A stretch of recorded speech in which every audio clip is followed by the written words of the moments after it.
안녕하십니까. 나라사랑TV의 최환열 대표입니다. 오늘 이 시간에는 덩샤오핑의 중국 특색 사회주의에 대해서 살펴보는 시간을 갖도록 하겠습니다. 이 덩샤오핑이라는 인물은 오늘날에 중국이 있게 한 그런 아주 탁월한 존재입니다. 먼저 그의 생애와 함께 중국 특색 사회주의를 살펴보도록 하겠습니다. 그래서 이제 덩샤오핑의 이러한 생애 혹은 사상에 대해서 한번 살펴보면요. 1904년도에 사천성, 스촨성에서 태어났습니다. 부농의 아들로 태어났습니다. 성격이 매우 낙천적이었고요. 그리고 온화한 편이어서 주변에 적이 없었다, 이런 이야기를 하고 있습니다. 그리고 덩샤오핑은 충칭에서 공부를 했고요. 그 당시에 한창 프랑스 유학 붐이 일었습니다. 프랑스에서 이제 근로자가 부족해서 각 나라에서 이러한 유학생들을 받으면서 이제 공부도 하는 이런 정책을 시행했는데, 이때 약 1,500명 정도가 이제 프랑스로 넘어갔습니다. 이제 일하면서 공부한다, 이런 개념으로 해서 한 1,500명 정도가 넘어갔는데, 이때 덩샤오핑도 프랑스로 들어갔던 것입니다. 그리고 이때 이러한 유학파 중에는 저우언라이도 있었는데요. 저우언라이는 이 덩샤오핑보다 한 6살 정도 연상입니다. 그래서 이 둘 관계는 형아우 사이 이렇게 친밀한 그러한 관계였습니다. 그래서 덩샤오핑은 이제 프랑스로 넘어가서 르노 자동차에서 노동자로서 일을 하면서 공부하는 이러한 생활을 했습니다. 이때 먹을 것이 없어서 이 빵 하나로 이렇게 한참을 연명하기도 했다, 이런 이야기도 합니다. 그런데 이 덩샤오핑은 이렇게 공부를 열심히 했다, 이런 얘기는 없습니다.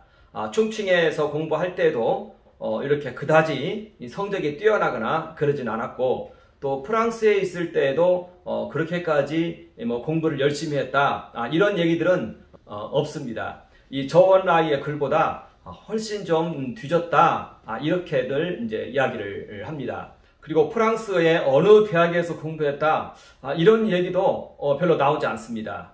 그래서 이 공부에 그렇게 이렇게 깊이 있게 들어간 그러한 사람은 아닌 것 같습니다. 이때 프랑스에 유학을 하면서 적광이라는 이제 공산당 잡지를 창간해서 이제 저우언라이하고 함께 참여해서 활동을 했습니다. 프랑스에서 중국 공산주의 청년 동맹에 가입해서 활동을 했고요. 또 적광이라는 잡지에 이렇게 3차례 정도 글도 쓰는 이러한 활동을 했습니다.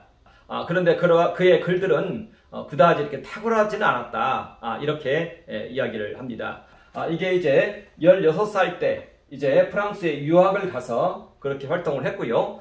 이때 이제 공산주의 청년 동맹에 대해서 핍박이 있어서 이제 러시아로 모스크바 중산대학으로 가서 여기에서 이제 수학을 하게 됩니다. 이게 22세 정도입니다. 그리고 23세 정도 됐을 때 중국으로 복귀해서 1931년도에 마오쩌둥하고 합류를 합니다. 마오쩌둥은 이때 장시, 그러니까 강서성이죠. 강서, 여기에서 소비에트를 일으켜서 소비에트가 사실은 이때 지금 형성이 된 상태였던 것입니다. 말하자면 중국 공산당이 이제 시작이 된 것이죠. 여기에 합류를 했고요. 이렇게 마오쩌둥이 이렇게 소비에트 공화국을 세우니까 이제 장제스가 여기에 대한 공격을 해옵니다. 그러면서 국공내전이 이제 시작이 되어지는데요.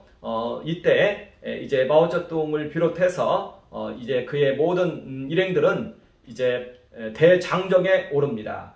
이게 이제 1934년부터 1937년도까지 북서쪽으로 이제 도망을 가는 것이죠. 이 대장정에도 함께 했습니다. 1937년도에 중일전쟁이 나면서 이제 국공내전은 종료가 되고요. 그리고 1945년도에 일본이 항복을 하자 이제 중국은 이제 해방이 되었는데, 1946년도에 이제 2차 국공내전이 벌어집니다. 덩샤오핑은 군사 전략가입니다. 군사적인 이 전략면에서 아주 이러한 탁월한 그러한 전략가였습니다. 이때 여기에서 장강도하 작전을 성공을 하면서 큰 그 업적을 세웁니다. 자, 그러면서 이제 마오쩌둥 정부가 세워졌고, 이때 덩샤오핑은 충칭의 시장으로 부임을 했습니다. 그리고 잠시 있다가 1952년도에 정무원 부총리가 됐고요. 이제 중앙으로 진출을 하게 된 것이죠. 그러면서 1958년도에 대약진 운동이 이제 일어납니다. 마오쩌둥이 이제 대약진 운동을 전개한 것이죠. 이때 덩샤오핑 입장에서는 여기에 대해서 이렇게 긍정적이지 않았습니다. 이러한 상태에서 여기에 참여를 했고요. 이 대약진 운동이 처참하게 실패를 보자 마오쩌둥은 자신의 국가 주석의 자리를 류사오치에게 이제 인계합니다. 그래서 류사오치가 국가 주석이 됩니다. 중국의 당시의 체제는요, 국가 주석이 있었고요. 그리고 공산당 쪽에서도 최고 책임자가 있었고요. 그리고 군사위원회에도 최고 책임자가 있었습니다. 이때 마오쩌둥은 국가 주석, 이 정부 관리하는 것이죠. 여기에 대해서만 류사오치에게 이양을 했던 것입니다. 그러한 상태에서 이제 마오쩌둥이 류사오치에게 주자파 반대 운동을 전개하자고 얘기합니다. 여기서 주자파 반대 운동이란 것은 자본주의를 쫓아가는 세력들에 대해서 이제 반대를 한다, 이 뜻입니다. 여기에 대해서 류사오치는 이제 반대를 합니다. 덩샤오핑도 마찬가지로 여기에 대한 반대 의견을 가지고 있었던 것입니다. 그러자 이제 마오쩌둥이 이제 류사오치 제거 작업을 하는데 그게 바로 문화혁명이었던 것입니다. 그래서 1966년도에 문화혁명이 일어나면서 류사오치가 이제 제거가 됩니다. 그리고 덩샤오핑도 마찬가지로 함께 이때 이제 실각을 하게 됩니다. 자, 그러면서 이때 류사오치 숙청과 관련해서 이때도 큰 공로를 세운 사람이 린바오였습니다. 그래서 린바오가 거의 마오쩌둥의 후계자 자리에 이르게 됩니다. 자, 그런데 마오쩌둥이 린바오의 이 권력이 너무 커지니까 여기에 대한 경계를 하게 되고, 또 린바오는 이때 이제 마오쩌둥에 대한 암살 계획을 좀 세우다가 이제 이 들통이 나서 이제 러시아로 망명하는 가운데 이제 비행기가 폭파해서 린바오는 또 이제 제거가 됩니다. 자, 그러면서 이제 마오쩌둥은 이때 저우언라이를 이제 그 총리로 세웁니다. 이 총리가 거의 그 국가에 대해서 이제 주석과 같은 역할을 하게 되는 것이죠. 자, 그러면서 이 저우언라이가 1973년도에 덩샤오핑을 다시 추천해서 불러드립니다. 그래서 1973년도에 이제 복귀를 하게 됩니다. 이때 국무원 부총리로서 이제 함께 이제 일을 하게 된 것입니다. 그런데 이때 저우언라이는 암 투병 중이었기 때문에 덩샤오핑이 거의 일을 맡아서 하는 그런 가운데 있었던 것입니다. 그러다 보니까 이제 무역 4인방이 이제 덩샤오핑을 이제 경계하기 시작합니다. 자, 그러는 가운데 1976년도 1월 달에 저우언라이가 이제 지병으로 죽게 됩니다. 그러자 이제 문역 4인방이 본격적으로 모함을 하기 시작합니다. 자, 그러고 있는데 이때 1차 천안문 사태가 일어납니다. 이 천안문 사태는 이 저우언라이에 대한 그 추념 행사와 관련해서 일어난 하나의 민주화 운동이었던 것입니다. 말하자면 문화혁명을 반대하는 그런 운동이었던 것입니다. 이게 이제 일어나니까 여기에 덩샤오핑을 엮어서 덩샤오핑은 이때도 이제 사퇴를 하게 되는 그런 상황이 이제 발생을 하는 것입니다. 이렇게 저우언라이가 이제 죽자 그 후임으로 화거펑이 이제 총리 자리에 오릅니다. 1976년도 1월 달에 저우언라이가 죽고 화거펑이 이제 총리 자리에 오릅니다. 그리고 그해 9월 달에 이제 마오쩌둥도 죽습니다. 그러면서 화거펑이 이제 주석의 자리에 올라가게 되는 것입니다. 그런데 이렇게 문화혁명의 그러한 그 후폭풍으로 전국이 매우 어려웠는데 이러한 상황을 이 화거펑이 수습하고자 하는 방안으로 이제 덩샤오핑을 복귀를 시킵니다. 이게 1977년도 7월 달에 이제 화거펑이 이제 덩샤오핑을 이제 복귀를 시키는 것입니다. 자, 그런데 이때 이제 화거펑과 덩 샤오핑 사이에 이제 큰 이념 대결이 발생을 했습니다. 이게 이제 1978년 12월 달인데요. 이때가 당 11기 3중 전국회입니다. 3중 전회입니다. 이게 아주 역사적인 그 기념비적인 사건이 이때 이제 일어난 것입니다. 1978년 12월 달에 당 11기 3중 전국회에서 이제 화고펑하고 덩 샤오핑이 이제 충돌을 하게 되는 것입니다. 이때 화고펑은 범시론을 가지고 나왔습니다. 이건 양대 범시론이라고도 하는데요. 말하자면 마오쩌둥의 결정과 지시는 무조건 옳다, 이런 형태입니다. 말하자면 마오쩌둥의 후광을 여전히 이어가려고 하는 이러한 이제 의도가 좀 강하게 있고, 말하자면 여전히 우리는 사회주의다, 이것을 지금 천명하고 있는 그러한 내용이었던 것입니다. 여기에 대해서 이제 덩 샤오핑은 실사구시론을 가지고 나옵니다. 그러니까 이 실사구시론은 마오쩌둥도 실사구시론을 가지고 러시아식 사회주의를 중국 사회주의로 이렇게 이제 흡수를 했다면, 이제 이 동일한 이론을 가지고 이제 덩 샤오핑은 나오는 것입니다. 이 둘이 이제 충돌을 했고요.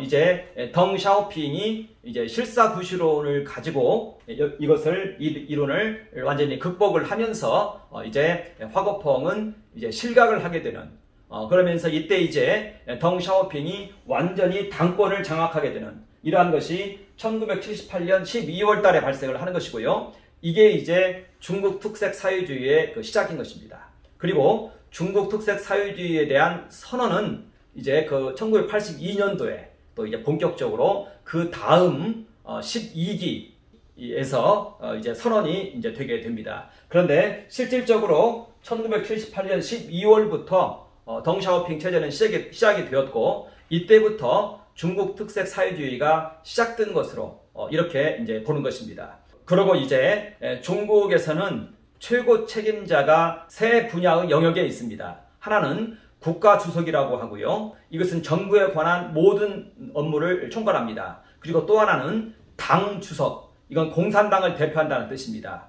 그리고 또 하나는 군사위원회 주석, 이건 이제 군인들에 대한 그 총괄을 하는 것입니다. 이 세 분야에 대해서 최고 책임자가 있는 것입니다. 이것을 이제 마오쩌둥은 전체를 다 장악하고 있었고, 이것이 고스란히 화고펑에게 갔는데, 화고펑에게 온 이 권한은 이제 1980년도에는 자오짱에게 총리 자리가 이제 넘어갑니다. 말하자면 국가주석직에 대해서 1980년도에 사임을 함을 통해서 이제는 이 자리에 총리라는 이름으로 자오쩌왕이 이제 정부 전체의 업무를 이제 관장을 하는 것입니다. 그리고 1981년도에는 후야오방이 공산당이죠. 당에 대한 주석직에 올라갑니다. 그리고 1982년 9월 달에는 덩 샤오핑이 군사위원회 주석 자리에 오릅니다. 그런데 이 후야오방이 이 덩 샤오핑의 직속 부하 정도 이렇게 된다고 봐야 됩니다. 어디에서는 제자라고 표현도 하고 있고, 항상 이 덩 샤오핑은 이 후야오방을 데리고 다니면서 이렇게 함께 일을 했던 것입니다. 그러니까 후야오방은 덩 샤오핑의 이제 고스란히 이제 지시를 받는 그러한 인물이었던 것이고요. 이렇게 해서 덩 샤오핑이 이렇게 3인 체제를 구축함을 통해서 완전히 이제 공산당, 그리고 정부, 그리고 군사위원회, 이거 전체를 장악하게 됩니다. 덩 샤오핑은 군사위원회 주석이라는 이러한 직무를 가지고 이 전체를 관리를 했던 것입니다. 자, 그러면 이제 우리 이 1978년 12월 달에 나타난 중국 특색 사회주의, 그리고 그 이후에 이 내용이 고스란히 이제 선언이 되어집니다. 그 내용을 먼저 한번 살펴보는 시간을 갖도록 하겠습니다. 결국은 이제 덩 샤오핑의 사상, 그리고 이 사상에서 나온 중국 특색 사회주의가 무엇인지 이 내용을 우리는 한번 이론적으로 먼저 한번 살펴본다는 것입니다. 이 덩 샤오핑의 사상은요, 결국은 실사구시론, 그리고 사회주의 초급 단계, 여기서 나온 사회주의 시장경제론, 이렇게 이제 우리가 이야기할 수 있습니다. 그리고 이것을 가리켜서 중국 특색 사회주의다, 이렇게 우리는 이야기를 합니다. 이 덩 샤오핑이 화고펑을 극복하고 마오쩌둥을 극복하게 되는 이 이론이 이제 이 실사구시론입니다. 그런데 이 실사구시론은 이미 중국 사회에서 이 학문의 전통으로 가장 강력하게 있는 그러한 하나의 이론이었던 것입니다.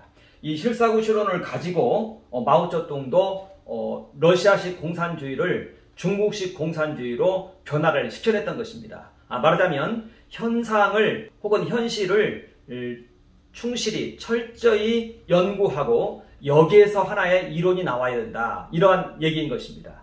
이때 러시아식 공산주의는 도시에 있는 노동자들을 중심으로 한 공산주의였습니다. 그런데 마오쩌둥이 대장정을 거쳐서 이렇게 주로 접촉한 사람들은 다 농민들이었던 것입니다. 그러니까 이 농민들을 활용해야 되는 그러한 상황이었던 것입니다. 여기서 나온 것이 이제 농민 중심의 마오쩌둥의 사회주의였던 것입니다. 이때 마오쩌둥은 이렇게 얘기합니다. 마오쩌둥의 실사구시론은 본본과 교조주의가 아니라 실제 상황에 따라서 이 모든 이론이 적용되어야 된다, 이거였던 것입니다. 이때 본본이라는 것은 교과서를 말하는 것입니다.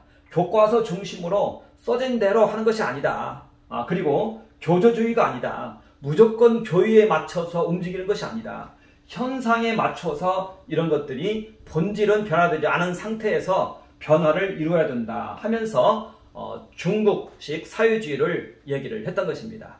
그리고 화거펑은 무조건적으로 이제 마오쩌둥의 이러한 모든 이론이 맞다, 모든 결정과 모든 지시는 무조건 따라야 된다, 이렇게 얘기를 했던 것이고요.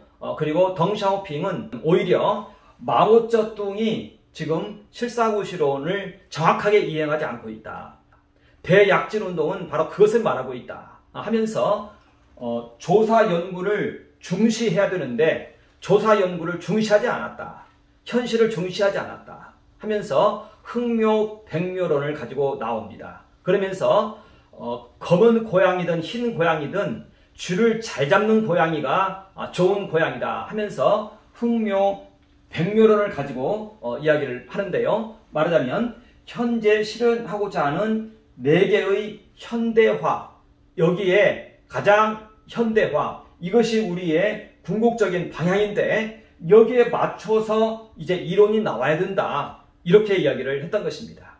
여기에서 4개 현대화 얘기가 굉장히 중요한데요. 4개 영역에서 현대화를 한다, 이것은 이미 저원라이가 얘기했던 내용입니다. 말하자면 농업 분야에서, 공업 분야에서, 그리고 과학기술 분야에서, 그리고 국방 분야, 이 4개 분야에서 현대화가 이루어져야 된다. 이게 사실은 이때 이미 이 당면 과제로 자리 잡고 있었던 것입니다. 말하자면 여기에 맞추어서 이제 조사를 하고 연구를 해서 방법론이 나와야 된다. 이게 진정한 의미에서의 실사구시론이다 하면서 이제 저원라이가 이 현대화를 이루는 방법론으로서 실사구시를 이야기를 했던 것입니다. 그런데 마오쩌둥은 여기에 대해서 충실하지 못했다. 조사 연구가 충실하지 못했다. 현재에 대한 조사 연구가 충실하지 못했다. 이렇게 이제 반론을 들고 나왔던 것입니다. 그리고 이제 이것이 승리해서 이제 1978년 12월 달에 화거펑은 축출이 되고 이제 덩샤오핑식의 중국 특색 사회주의가 출현을 하게 된 것입니다. 그런데 이때 이것을 이제 덩샤오핑은 마르크스주의에서도 이 근거를 찾습니다. 그게 뭐냐면요, 칼 마르크스의 사회발전 단계론을 얘기하면서 덩샤오핑은 여기에 대한 또 다른 모습으로서 사회주의 초급 단계론을 이야기를 하는 것입니다. 그러니까 마르크스가 그의 말년에 자신의 세대에 있어서 더 이상 공산주의가 거의 포기되는 그러한 상황이었습니다. 자신의 방식으로는 이제는 사회주의를 이룰 수 없다는 것을 거의 확인하는 그런 상황이었던 것입니다. 그런데 마르크스가 볼 때 노동자가 굴하면 자본가는 일입니다. 그런데 이 노동자들이 지금 현상에 비추어 봤을 때 투표를 한다면은 자기 편에 있는 사람을 찍습니다. 이것을 이제 마르크스가 보는 것입니다. 말하자면 이 노동자들 편에서 표를 얻을 수 있다는 것입니다. 말하자면 정치가 자꾸 민주화되어 가고 있는데, 그러면서 선거제도가 있는데 이때 민중들은 자신들을 지원한다는 것입니다. 그러면서 이제 마르크스가 먼저 정권을 잡는 것이 옳다는 이제 그러한 생각을 이제 하게 된 것입니다. 자, 그러면서 나온 이론이 이제 고타 강령 비판인데요. 이제 공산주의로 갈 때, 자본주의에서 공산주의로 갈 때 중간 단계로 사회주의를 얘기합니다. 말하자면 과도기적 단계입니다. 이때를 과도기라고 말할 수 있는데요. 이것을 이제 학문적으로 이제 지혜롭게 포장을 합니다. 그래서 과도기라는 말을 하고 두 단계 이론을 얘기합니다. 그러니까 프롤레타리아 독재의 시기가 있다. 이거 정권 잡으라는 얘기인 것입니다. 이렇게 민중들이 많이 지원을 하고 있는데 정권을 잡으라는 얘기인 것입니다. 그러면서 이 단계를 무엇하고 결합시켰냐? 이 자본주의를 통해서 생산력 수준을 높이는 단계이다. 이렇게 이야기를 했던 것입니다. 말하자면 자본주의를 허용을 해서 여기에 대해서 생산력을 높이는데 이때 자본주의적인 방법이 허용이 된다. 이런 형태로 이야기를 했던 것입니다.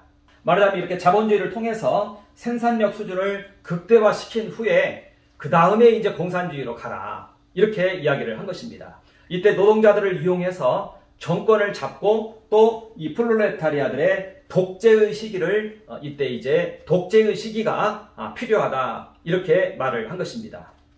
이것을 이용해서 이제 덩샤오핑은 사회주의 초급 단계론을 가지고 나옵니다. 말하자면 자본주의에서 사회주의 초급 단계, 그 다음 고급 단계, 그 다음 공산주의로 간다. 이렇게 이제 이야기를 했던 것입니다. 그리고 현재 중국에 처한 상황은 사회주의 초급 단계로서 자본주의를 대거 끌어들여서 생산력을 높인 다음에 그 다음에 이제 사회주의 공산주의로 간다.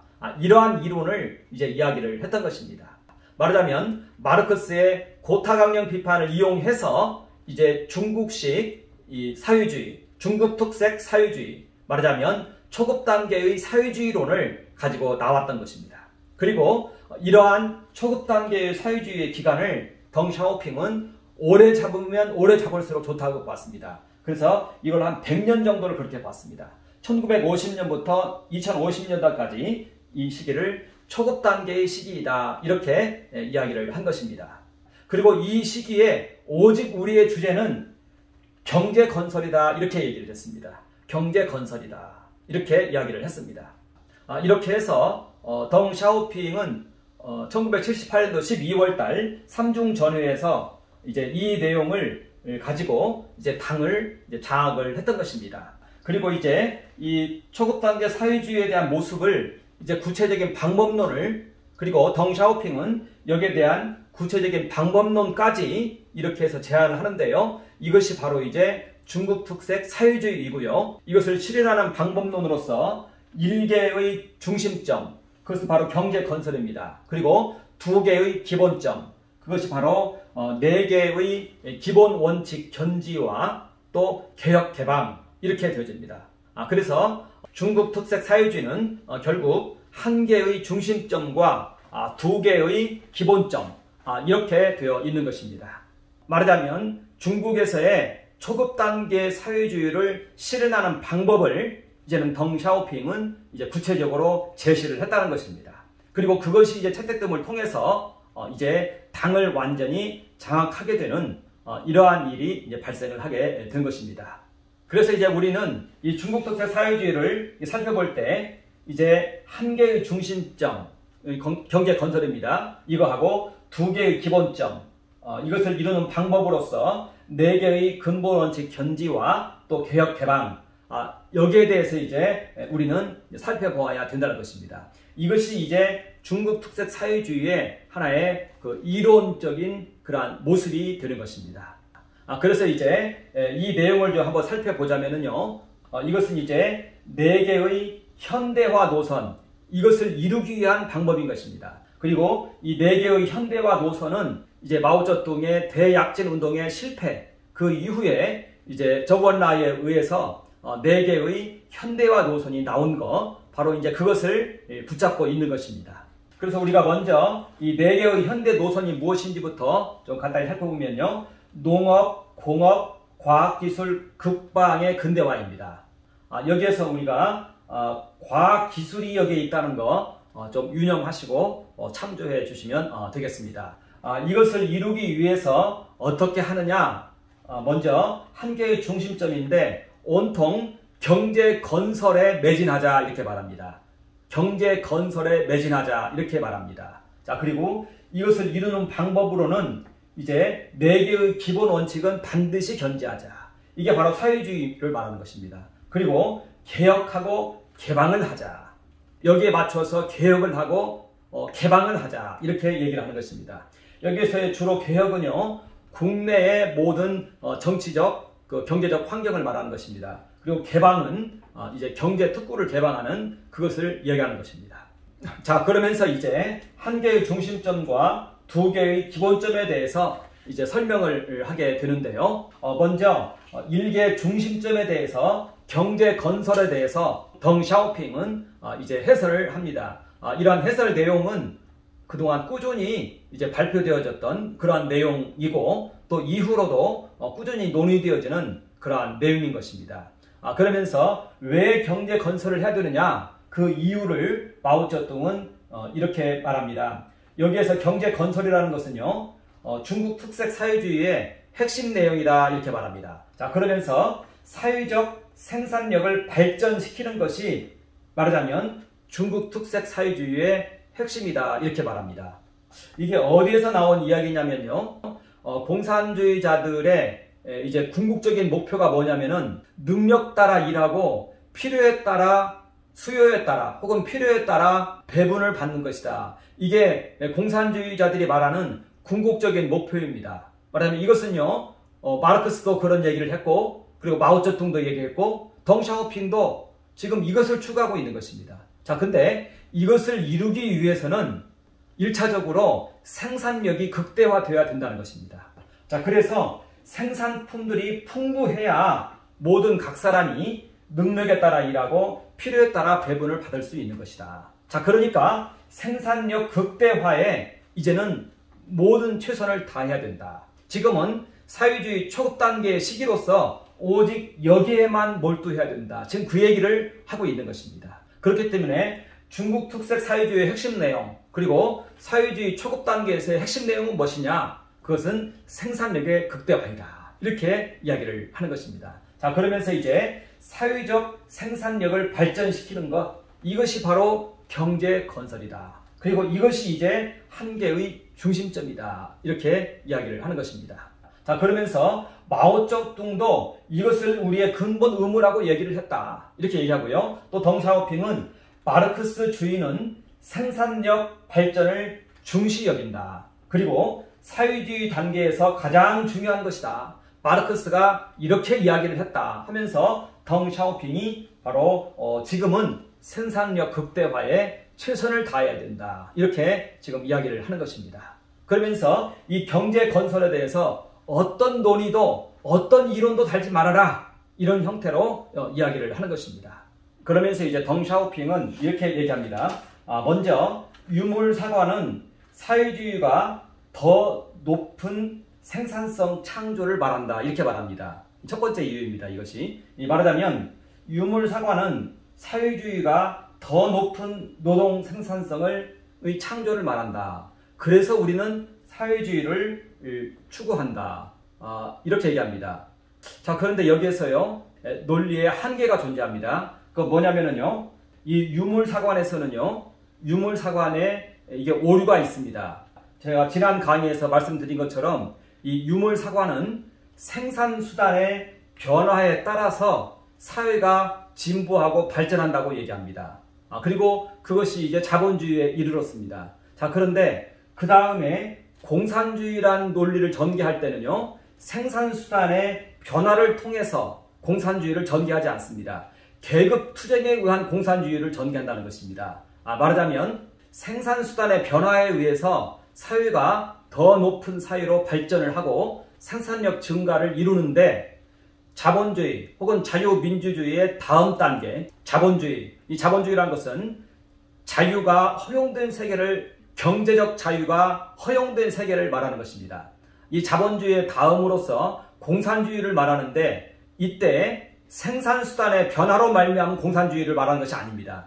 계급 투쟁에 의한 공산주의였습니다. 그렇기 때문에 이 유물사관이 더 높은 노동 생산성을 창조한다. 이 말은 지금 잘못된 말이라는 것입니다. 그런데 덩샤오핑은 지금 이 말을 고스란히 믿고 있는 것입니다. 여기에 덩샤오핑의 오류가 있는 것입니다. 그러니까 공산주의를 추종하는 사람들 모두는 전부 이 오류에 빠져 있는 것입니다. 자, 그러니까 체제의 진보, 여기에는요, 생산수단의 변화에 의해서 이게 진보가 이루어지는 것입니다. 그러면 생산수단의 변화는 어디에서 오느냐? 그것은 바로 과학기술의 변화에서 온다는 것입니다. 그런데 마르크스는 자본주의에서 공산주의로 이행하는 거기에서 계급투쟁을 얘기하고 있지 생산수단의 변화를 말하고 있지 않다는 것입니다. 유물상언의 내용을 보면은 생산수단의 변화에 의해서 역사가 계속 변화 발전된 것을 얘기를 해요. 그러나 맨 나중에 가서 자본주의에서 공산주의로 갈 때는 거기에서는 기술과 생산수단의 변화는 쏙 빼버리고 그냥 계급투쟁으로 공산주의를 얘기하고 있다는 것입니다. 그러니까 이 유물사관에서 더 높은 노동 생산성 창조를 마르크스는 얘기하고 있는데 이것은 지금 잘못 마르크스를 해석한 것이라는 겁니다. 그러니까 덩샤오핑은 공부를 열심히 한 사람이 아니에요. 그러니까 애덤 스미스의 국부론을 열심히 공부한 사람이 아니에요. 프랑스에서 유학을 할 때에도 그냥 사회주의 관련된 그러한 공부만을 했다는 것입니다. 그러면서 마르크스 자본론에 그냥 속아 넘어간 것입니다. 자, 그러니까 자본주의를 택했을 때는 이렇게 생산품들이 풍부해집니다. 그러나 여기에서 이제 초급 단계를 버리고 고급 단계로 이전하는 순간 그때는 기술이 있어야 되는데 이 구조에서는 기술이 나올 수 없는 구조인 것입니다. 그래서 이제 그 다음 단계로 이행을 하기만 하면 말하자면 능력 따라 일하고 필요에 따라 배분되는 그러한 사회로 이행을 하면 곧바로 이 사회는 중지를 해버린다는 것입니다. 그래서 이 이론은 지금 맞는 이론이 아니고 틀린 이론을 지금 덩샤오핑은 고스란히 받아들였다는 것입니다. 그런데 덩샤오핑이 볼 때 이 경제 건설의 문제는 아주 절박한 문제인 것입니다. 현재에 있어서 요구되는 것은 이거 외에는 없다는 것입니다. 말하자면 현재의 중국 상황을 보았을 때 이거 외에는 다른 대안이 없다는 것입니다. 그래서 이 세 가지 이유를 댔는데 덩샤오핑이 여기에서 타당한 것은 두 번째밖에 없는 것입니다. 말하자면 현재의 중국 상황 이것에 의해서 경제 건설이 요청되어진다. 그래서 초급 단계의 사회주의는 결국은 자본주의다. 이것을 어찌 해든 수용을 해야 된다. 이것을 이야기하고 있는 그러한 내용이라는 것입니다. 여기에서 사회주의가 더 높은 생산성 창조를 말한다. 이것은 잘못된 얘기고요. 그리고 생산품들이 풍부해야 모두가 능력 따라 일하고 필요에 따라 배움받는 사회를 열 수 있기 때문에 생산품들이 풍부하게 하기 위해서는 경제 건설을 해야 된다. 이렇게 얘기를 하고 있는데 이제 고급 단계로 이행하는 순간 이건 꺾인다는 것입니다. 그런데 그것은 이제 덩샤오핑 입장에서는 그 다음 문제입니다. 실사구실론에 의하면 현재의 상황 해결이 중요합니다.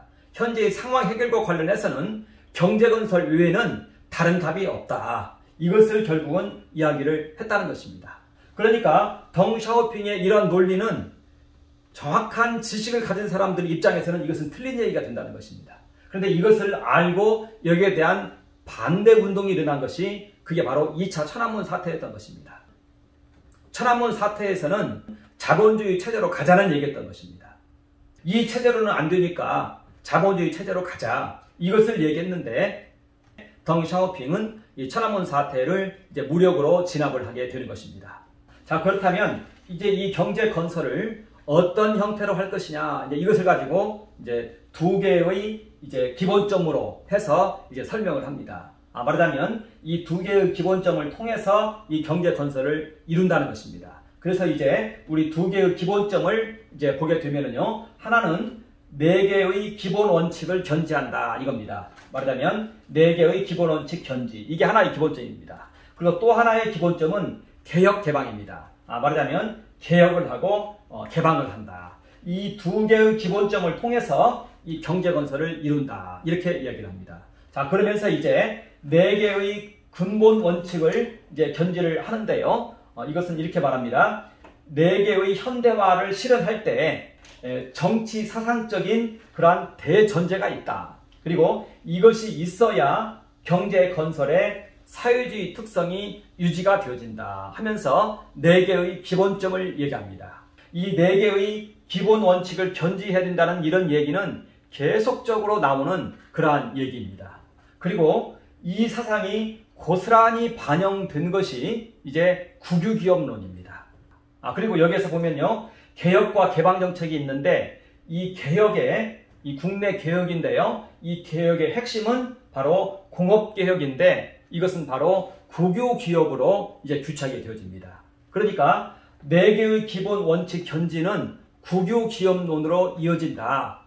이렇게 이제 결론되어지는 것을 우리는 발견하게 되는 것입니다. 자, 그러면서 1979년도 3월 30일 날에 이론사업 학습회가 있었습니다.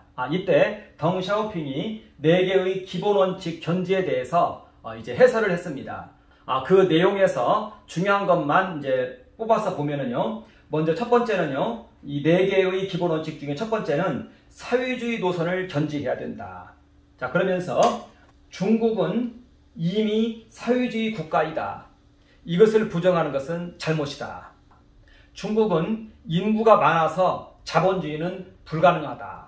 이것을 이야기하는 것입니다. 자, 그러니까 덩샤오핑은 여기에 대해서 중국이라는 국가는 사회주의 국가이다. 이것을 지금 대전제로 삼고 있는 것입니다. 말하자면 사회주의 자체가 틀려 있는데 덩샤오핑은 중국은 사회주의 국가이다. 이걸 지금 천명을 하고 있는 것입니다. 말하자면 사회주의 국가가 옳으냐 그르냐에 대해서는 말하지 말라는 것입니다. 중국은 사회주의 국가라는 것입니다. 그러니까 이 대전제 하에서 이 모든 논의가 되어져야 된다. 이렇게 이야기를 하고 있는 것입니다. 이것이 이제 덩샤오핑 이론의 하나의 중요한 한계가 되는 것입니다. 사회주의 체제 혹은 자본주의 체제, 이런 두 체제 전체에 대해서 어떻게 보면 다 정당성을 부여하고 있는 그러한 상황일 수 있다는 것입니다. 그러나 자유민주주의 체제, 이 체제 안에 있는 사람들은 이 사회주의 체제를 잘못된 체제로 말하고 있는 것이죠. 그런데 덩샤오핑은 그러한 논의는 전혀 일고의 가치가 없는 그러한 논의로 이제 붙이는 것입니다. 자, 그러면서 중국은 사회주의 국가이다. 그래서 반드시 사회주의 노선을 견지를 해야 된다. 중국 국민이라면 그렇게 해야 된다. 그리고 자본주의 체제가 이 중국 인구가 그 당시에는 한 11억 명이었습니다. 11억 명이나 되는 인구에게 자본주의 체제는 맞지 않다. 이렇게 사실은 덩샤오핑은 얘기를 했다는 것입니다. 그러니까 사회주의 체제가 옳으냐 그르냐는 논의하지 말라는 것입니다. 여기에 하나의 큰 이제는 그 오류 발생 가능성을 담고 있는 것입니다. 자, 그리고 두 번째는요, 인민민주 전공의 견지. 이것은 무산계급의 독재를 허용해야 된다. 이것이 있어야 사회주의가 유지되어진다. 이렇게 말합니다. 그리고 세 번째는 공산당 영도를 견지해야 된다. 이것도 공산당만이 11억 인구의 사상과 행동을 통일시킬 수 있다. 이렇게 이야기를 합니다. 그리고 네 번째는 마르크스 레닌주의 및 모태동 사상을 견지를 해야 된다. 이렇게 말합니다. 그러니까 사회주의 체제를 분명하게 유지해야 된다. 그런데 사회주의 체제를 유지할 때 어떤 방식으로 유지하느냐? 무산계급의 독재, 그리고 공산당의 영도, 이것을 인정해야 된다. 이렇게 말을 하는 것입니다. 그리고 그것만이 사회주의 체제를 유지하는 방법이다. 이렇게 말을 한다는 것입니다. 자, 그런데 여기까지는 좋습니다. 자, 그런데 이제 두 개의 기본점 중에서 두 번째 기본점을 보면은요, 그건 개혁과 개방 정책입니다. 그런데 이때 이제 특히 개방 정책을 통해서 이제 어마어마한 부가 이제 쏟아져 들어옵니다. 그리고 이러한 모든 부가 이제 국유기업에 다 쌓이게 됩니다. 국유기업에 다 쌓이게 됩니다. 말하자면 국유기업을 이제 제도화 하거든요. 말하자면 모든 이 기업은 국가가 소유한다는 것입니다. 이게 국유기업입니다. 그리고 이제 이 국유기업의 관리자들이 전부 이제 공산당인 것입니다. 말하자면 여기에 있는 인민민주주의 전공의 견지, 공산당 영도의 견지, 이게 바로 그 이야기인 것입니다. 말하자면 이런 모든 개혁 개방의 그 결과 주어지는 이런 모든 부를 이제 이들이 관리한다는 것입니다. 공산당이 관리하고 이제 무산계급의 하나의 영도자인 공산당들이 관리한다. 이렇게 지금 이야기를 하고 있는 것입니다. 이것이 얼핏 보면은 두 개의 기본점 같지만요. 실제 전개되는 내용을 보았을 때는 이제 개혁개방 결과 모든 부는 다 국유기업에게로 귀속이 되고 그 국유기업의 관리자는 이제 공산당이다. 이렇게 지금 이야기가 되는 것입니다. 그래서 중국에는 증권시장이 크게 이제 두 개가 있습니다. 하나는 상해에 있고 또 하나는 심천에 있습니다. 상해에 있는 그 증권시장을 커창반이라고 하는데요. 여기에 상장기업들, 우리나라의 코스피와 같은 곳입니다. 여기에 한 80% 정도가 다 국유기업입니다. 그러니까 모든 대기업들은 전부 국유기업들이라는 것입니다.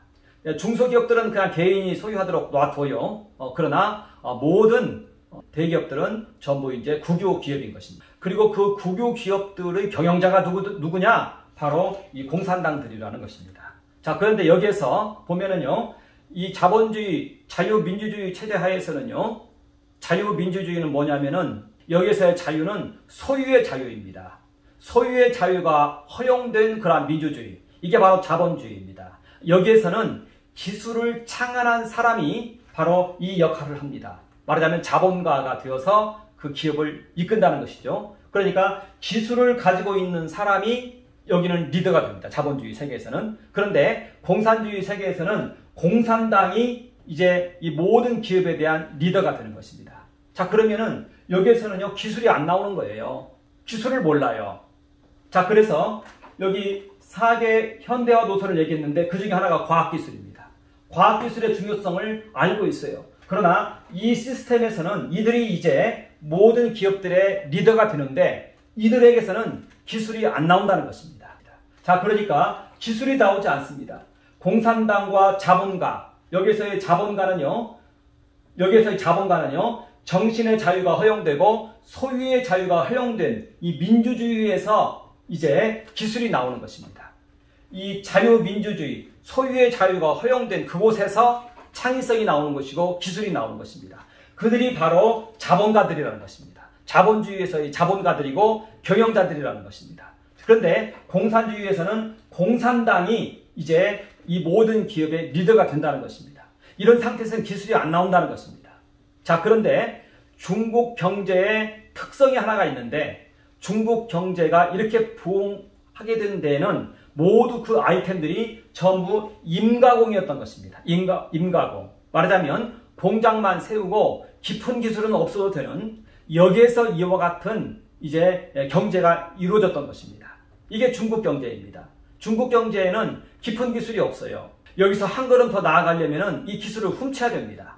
그래서 지금 중국이 기술을 훔치는 문제에 대해서 온통 세계가 지금 비상이 걸려 있습니다. 그래서 이 사회주의 시장 경제에서는요, 임가공 중심의 국가는 이게 통할 수가 있습니다. 기술이 없어도 되기 때문에요. 그러나 거기서 한 단계 더 나갈 때는 여기는 바로 한계에 접하는 것입니다. 말하자면 기술 문제에 있어서 기술을 훔쳐야만 되는 거예요. 이게 지금 세계적으로 문제가 되고 있는 것입니다. 그리고 또 이제 두 번째 기본점이 개혁과 개방 정책입니다. 말하자면 개혁을 하는데 국내 개혁이고 개방은 대외 정책 개방입니다. 이렇게 했을 때 국내 개혁으로서 덩샤오핑은 이제 정치 개혁을 합니다. 그리고 농업 개혁을 합니다. 그 다음에 공업 개혁을 하는데 여기에서 핵심은 이제 공업 개혁입니다. 그리고 공업 개혁의 방법은 뭐였냐? 그게 바로 이제 국유 기업이었던 것입니다. 자, 그러면서 대외 정책을 통해서 경제 특구가 나오고 이제 연안 도시들을 다 개방을 합니다. 그러면서 이제 어마어마한 부가 이제 중국에 쏟아져 들어옵니다. 그런데 이 모든 부를 다 누가 누리느냐? 전부 이 국유 기업에게 귀속되는 시스템을 그렇게 만들었다는 것입니다. 말하자면 국유 기업입니다. 말하자면 모든 이윤이 전부 국가로 귀속이 되는 거예요. 여기 있는 경영자들에게 어느 정도 성과는 주어질지 모르겠으나 그러나 그 정체는 전부 국가로 귀속이 되는 거예요. 국유기업이니까요. 그런데 이때 이 경영자들이 여기에 대해서 가만히 있을 수가 없다는 겁니다. 부정이 나타난다는 것입니다. 회사에 돈이 마구마구 쌓여가고 있는 거예요. 중앙정부에다가는 세금 내고 세금만 내면 드는 이러한 구조가 되어 있다는 거예요. 그러니까 돈이 어마어마하게 쌓입니다. 이 개방 결과 천문학적 부가 쌓이는 것이고요. 여기에는 이익이 쌓입니다. 이익이. 자, 그리고 또 하나는 차입금이 있습니다. 이때 중국에서 금융기관들이 대출을 대체로 누구에게 해주느냐? 국유 기업에게 87%가 갔습니다. 그러니까 모든 은행 차입금의 수혜자가 이 국유 기업이었던 것입니다. 그러면서 이제 이 국유 기업 운영자는 이제 넘쳐나는 이 돈을 바라보고 있는 것입니다.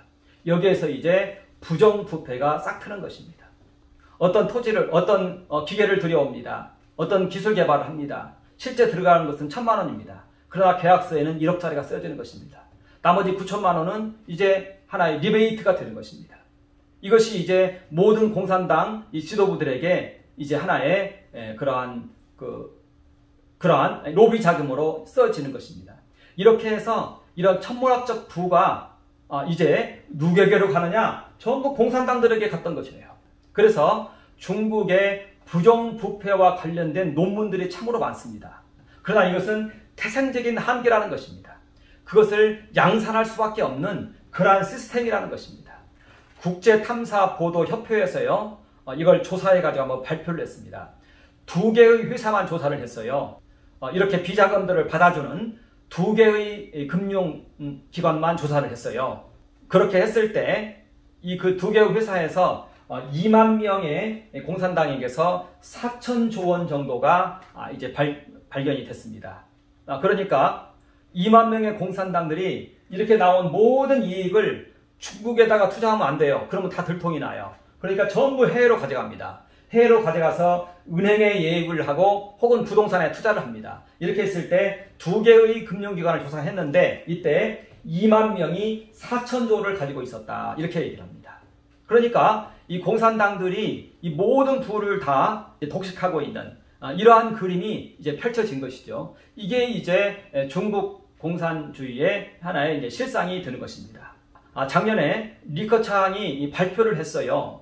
중국 인민의 40%가 현재 매월 1,000위안 정도를 받고 있다고 얘기합니다. 20만 원입니다. 그러니까 20만 원 급여를 받는 사람이 중국 인구의 40%입니다.